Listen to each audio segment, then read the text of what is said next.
We all have Judases in our lives. We all have those people that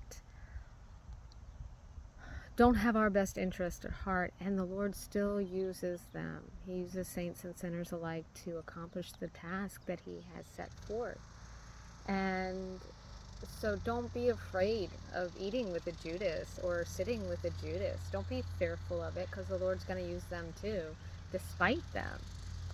And I was reflecting on that this morning. I'm finally making the final revisions to the book that I have been writing, or I had written and haven't really touched much in the last 2 years. And I realized this very thing.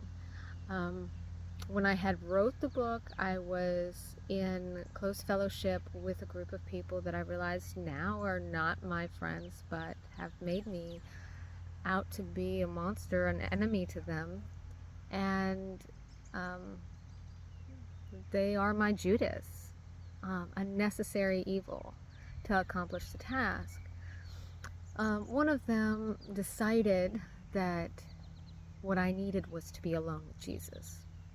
That I shouldn't be in fellowship, basically, is how that was presented. And that what he didn't understand was that that's all I ever had. I never really had fellowship in a way that was meaningful. So it was kind of foolish for him to say that, but he didn't know. He didn't want to know me, so no one there really did. And now, 2 years later, after I had wrote this with the intention of these people reading it to edit it before I published it, so I could get a second opinion, I just put it to the side, and I kept trying to do it, and I was so discouraged. They really discouraged me, and it was good, because now it's been just about 2 years, no, probably 2 years since I wrote it, and I'm reading it again for the first time, really again for the first time, and I see how much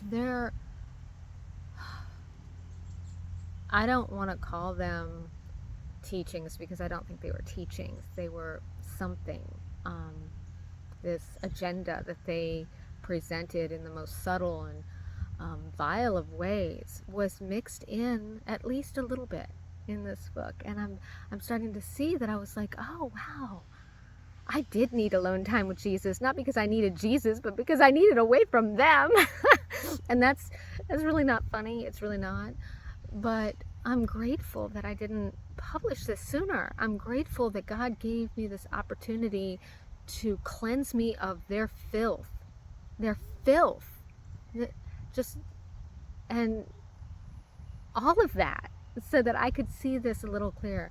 I mean, the bones are still there. It's still great, even as it is.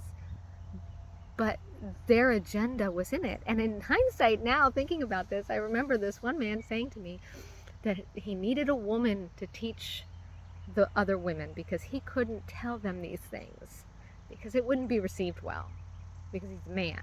And basically, he was teaching some pretty horrific things about women, if you ask me. And this subtle kind of perversion of what it is to be a male and a female. Although they wrapped it in beautiful words of scripture, it was still an abomination. And oh, I'm so grateful. I'm so grateful that the Lord gave me this opportunity to see what His church was supposed to look like. And it is nothing like what I have seen. And I'm grateful that He has separated me from these people and allowed me to be able to reflect and write properly, because He's my teacher. So all I'm sharing is the things that He said to me, and He has shown me, not what somebody else has told me, not what some other teacher has indoctrinated me with, but just Him and me. And that is fantastic. It is my testimony, and that is powerful. So when you get discouraged because you have Judases among you, you have brothers like Joseph did that despise you and would sell you into slavery, whatever it is, just know God still has a plan, and He is letting it happen for a purpose, and He will have His will despite them.